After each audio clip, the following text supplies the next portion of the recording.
और अपने पिता को जिंदा जलाकर मार डाला। मंजोलिका को रोकने के लिए उस समय के राजपुरोहित ने पूजा कर यज्ञ द्वारा एक पवित्र तेल उत्पन्न किया, जिसकी मदद से उन्होंने मंजोलिका को एक कमरे के अंदर रोका और फिर भैरव कवच की मदद से उसे हमेशा के लिए इस कमरे में बंद कर दिया। यह भैरव कवच मंजोलिका की प्रेत आत्मा को सिर्फ रोक सकता था, उसे मार नहीं सकता था। भविष्यवाणी के अनुसार राजघराने में से ही कोई पुनर्जन्म लेगा और दुर्गा अष्टमी के दिन इस द्वार को खोल मंजोलिका का अंत करेगा।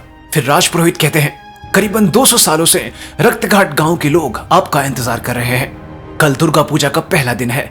जिस तरह मां दुर्गा ने महिषासुर का अंत किया था, आपको भी मंजोलिका का अंत दुर्गा अष्टमी के दिन करना है। उससे पहले इस द्वार के निकट जाने का सोचेगा भी मत। अगले दिन रूहान इन बातों को सुन बहुत खुश होता है कि वो एक राजकुमार का पुनर्जन्म है, लेकिन मीरा उसे कहती है कि ये सब बातें बकवास है, यहाँ कोई प्रेत आत्मा नहीं है। उसके पिता ने उसे कसम दी थी, नहीं तो वो खुद उस दरवाजे को कब का खोल देती। लेकिन अब यह अंधविश्वास दुर्गा अष्टमी के दिन हमेशा के लिए खत्म हो जाएगा जब तुम वो दरवाजा खोल दोगे, जिसके बाद ये महल कम से कम 1000 करोड़ का तो जरूर बिकेगा ही बिकेगा। उसी दिन रात को मीरा ने महल की मरम्मत के काम के लिए कौशिक और उसकी टीम को बुलाया था, लेकिन उसकी जगह मलिका नाम की महिला महल में पहुंचती है, जो आते ही बहुत ही अजीब तरीके से रूहान से कहती है, तो आप ही हैं राजकुमार देवेंद्रनाथ के पुनर्जन्म?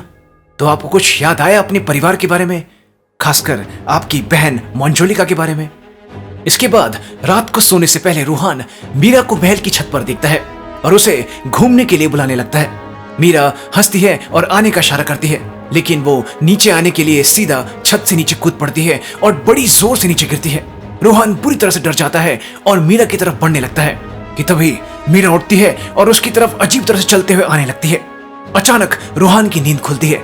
वो एक बुरा सपना देख रहा था, लेकिन अजीब बात यह थी कि मलिका उसके कमरे के बाहर से उसे बुरी तरह से घूर रही थी।